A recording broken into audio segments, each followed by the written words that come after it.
Hello everyone, my name is Karan and you are watching me on my YouTube channel English Literature Wala. In this video we will talk about why did the Romans leave Britain and what were the reasons behind it. Next we will talk about after leaving Britain, why did the British Celtic tribes invite Germanic tribes, Anglo and Saxon, to help them. The Romans remained in Britain from 43 AD to 400 AD. That was almost 4 centuries.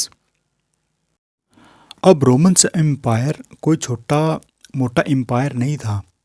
वो एक अजगर की तरह अपना empire या territory बढ़ाता जा रहा था। सो एट दैट टाइम इतने बड़े एम्पायर को मैनेज करना अब रोमन्स के लिए प्रॉब्लमेटिक होता जा रहा था। तो पूरे एम्पायर को सही तरीके से मैनेज करने के लिए रोमन एम्पायर हैड बीन सब divided by the rulers and it was even further divided into provinces.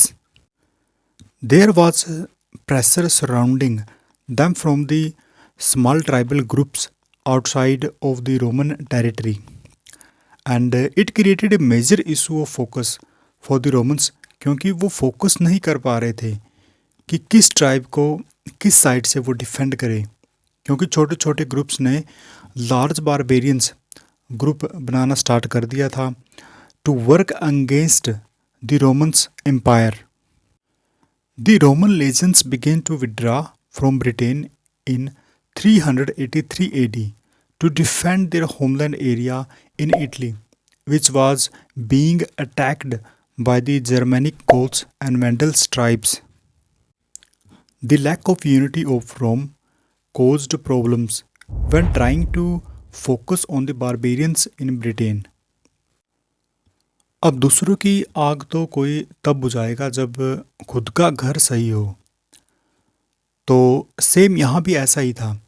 Romans का होमलैंड ही खतरे में था, तो उसको सबसे पहले डिफेंड करना ज़रूरी था। तो वो मेन फोकस वहाँ रखते हैं। जैसे ही उनका फोकस वहाँ जाता है तो ब्रिटेन की साइड से ग्रिप थोड़ी वीक होने लगती है। तो इस चीज़ का बेनिफिट लेने के लिए यहाँ से पिक्ट्स एंड स्कॉट्स ब्रिटेन पर अटैक करना स्टार्ट कर देते हैं। तो जब रोमन्स को लगता है कि हम ज़्यादा टाइम तक इन जर्मनिक ट्राइब्स को हमको डिफीट नहीं कर सकते, तो तब रोमन्स एम्पायर या रोमन्स के जो एम्परर थे वो डिसाइड करते हैं कि वो ब्रिटेन को छोड़ देंगे। The Romans left Britain in 410 AD। जैसे ही रोमन्स आर्मी 410 AD के अंदर ब्रिटेन से जाने का डिसीज़न लेती है, तो उसके बाद धीरे धीरे करके रोम का जो वेस्टर्न जो पार्ट था, जो उन्होंने डिफरेंट ट्राइब्स से इन्वेड किया था, उसका वो पार्ट भी धीरे धीरे ख़त्म होना स्टार्ट कर देता है। और एक टाइम ऐसा आता है जब इन 476 AD के अंदर वो पूरा वेस्टर्न पार्ट बिल्कुल ही ख़त्म हो जाता है। जब रोमन्स ने ब्रिटेन को छोड़ा था तो उस time emperor Honorius told the people to defend themselves. जब रोमन्स ने ब्रिटेन को छोड़ा तो ब्रिटेन की जो कमान थी वो किंग वर्टिगन के हाथ में थी। जैसे ही रोमन्स आर्मी ब्रिटेन को छोड़ के जाती है तो पिक्ट्स एंड स्कॉट जो ट्राइब्स थी वो ब्रिटेन के ऊपर अटैक करना स्टार्ट कर देती हैं। पिक्ट्स एंड स्कॉट तो हमेशा से यही चाहते थे कि रोमन्स कैसे भी करके ब्रिटेन से चले जाएं और उनका रास्ता साफ़ हो जाए, ताकि वो ब्रिटेन की जो लैंड है उसको अपने अंडर ले सके और वहाँ के जो रिसोर्सेज हैं उनको अपने अंडर ले सके। तक रोमन्स आर्मी रहती तब तक पिक्ट्स एंड स्कॉट अपने मकसद में कामयाब नहीं हो सकते थे। जब पिक्ट्स एंड स्कॉट बार बार अटैक कर रहे हैं ब्रिटेन के ऊपर, तो किंग वर्टिगन बहुत ज़्यादा चिंतित थे। उनको ये डर था कि ये पावरफुल और एक्सलेंट जो फाइटर्स हैं वो इंग्लैंड को अपने कब्ज़े में ले लेंगे। अब किंग वर्टिगन को भी ये बात अच्छे से पता थी कि वो पिक्ट्स एंड स्कॉट के जो पावरफुल वॉरियर्स हैं वो उनको डिफीट नहीं कर सकते। ऐसा कि हमको पता है कि रोमन्स जो आर्मी थी वो ब्रिटेन को 400 400 सालों के आसपास से प्रोटेक्ट करती आ रही थी। So now without the Roman army they were not prepared for fighting. The Picts and Scots were described as foul and with a lust for blood by a historian from the time called Gildas। और ऐसा भी कहा जाता है कि इन warriors ने हेनरियन wall को भी नहीं बख्शा। वो हेनरियन वॉल के ऊपर से भी जंप कर गए और जो जो सोल्जर्स उनके रास्ते में आते गए वो उनको ख़त्म करते गए। अकॉर्डिंग टू गिल्डास, जब ब्रिटिश ट्राइब को ये पता लग गया कि वो पिक्ट्स एंड स्कॉट के जो एक्सीलेंट वॉरियर हैं वो उनको डिफीट नहीं कर सकती, तो उन्होंने जर्मनिक जो ट्राइब्स थी उनको हायर करने से पहले रोमन एम्परर एगिटियस को डिमांड की कि आप हमारी हेल्प करो।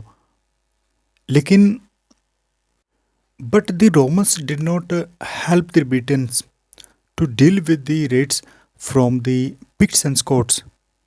जब रोमन्स ब्रिटेन की हेल्प करने से मना कर देते हैं तब किंग वर्टिगन सोचता है कि कैसे वो पिक्ट्स एंड स्कॉट को इंग्लैंड से बाहर रख सकता है।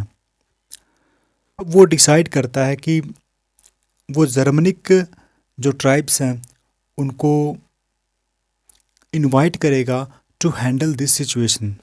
और इसे कहते हैं अपने पैरों पर कुल्हाड़ी मारना, जो ब्रिटेन के किंग वर्टिगन ने मार ली थी। डिसीजन वर्टिगन ने लिया था उसका रिजल्ट भी वैसा ही निकलेगा। The king Vortigern asked two brothers called Hengest and Horsa from Jutland to come and fight for him and keep England safe from the Picts and Scots.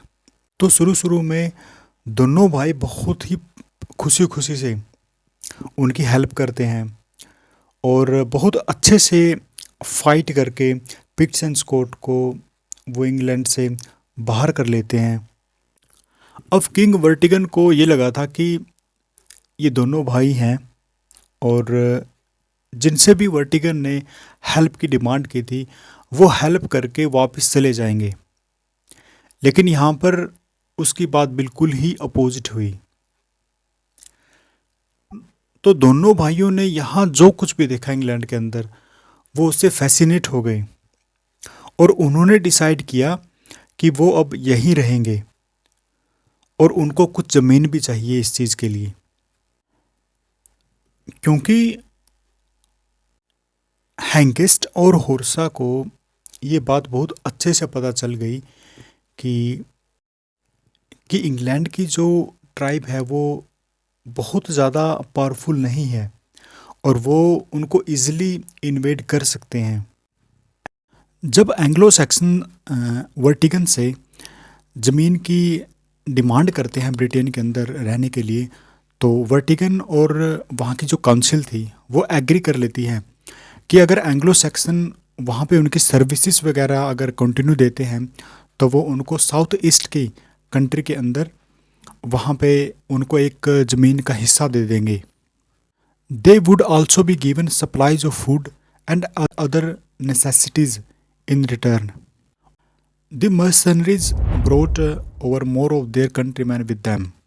और जब ये चीज़ें लगातार होना स्टार्ट हो जाती हैं तो इतने ज़्यादा कंट्रीमैन को फूड सप्लाई करना ब्रिटिश केल्टिक ट्राइब के लिए बहुत मुश्किल होता जा रहा था। जब ब्रिटिश केल्टिक ट्राइब फूड को सप्लाई करने में असमर्थ लग रही थी, then the Saxon complained about this problem but the Britons were helpless to grow such more food. At this point, the Saxon broke the treaty that Vertigan had formed with them and started to wage war on the Britons. This time, the Anglo and the Saxon naturally came to control more and more land, spreading out from the southeast of the island. As the Saxons waged their warfare against the Britons, they continually brought over more and more of their fellow countrymen from the continent. वर्टिगन को कुछ समझ में नहीं आ रहा था कि कैसे वो इन्वेडर्स को रोक सकता है। तो इस चीज़ को रोकने के लिए किंग वर्टिगन को कहा गया कि क्यों ना आप एंग्लो सैक्सन के जो लीडर है उसकी लड़के के साथ आप शादी कर लें, और शादी के बदले में एंग्लो एंड सैक्सन को कैंट का जो इलाका है या वहाँ का जो एरिया है वो उनको गिफ्ट के तौर में, या उसका जो कंट्रोल है वो एंग्लो सैक्सन को हम दे देंगे। लेकिन वर्टिजन का जो लड़का था वर्टिमर, वो वर्टिजन से ज़्यादा एंग्लो सैक्सन्स को हेट करता था। He led the Britons in war against them, fighting a number of battles in Kent. At the third battle, one of the main Saxon leaders, Horsa, was killed. At the final battle, the Saxons were said to have been pushed back to the sea, Vertiman appearing to have won the war. लेकिन थोड़े time के बाद वर्टिमर मर जाता है। उसके बाद दोबारा से फिर वर्टिमर का फादर वर्टिजन जो ब्रिटिश का जो लीडर है वो बन जाता है। But the Saxon returned and renewed the war again. Later as the war continued, तो एंग्लो सैक्सन्स के जो वॉरियर्स हैं वो ब्रिटेन के 100 जो लीडर्स हैं उनको मार देते हैं। इस चीज़ को देखते हुए ब्रिटिश एंड सैक्सन्स के बीच में एक पीस कॉन्फ्रेंस होती है, and the British king Vortigern had allowed the Anglo Saxons to take Essex, Sussex, Middlesex and other regions. Not long after this, the Germanic invaders conquered that remaining corner of the country, finally having control of more or less what is now England. That's all for today's video. In our next video, we will talk about Anglo-Saxon literature. If you like this video, then do like, comment, share, and also don't forget to subscribe my channel. For more updates, you can join my Telegram channel. The link is given in the description box. Till then, stay tuned with me and my channel English Literature Wala.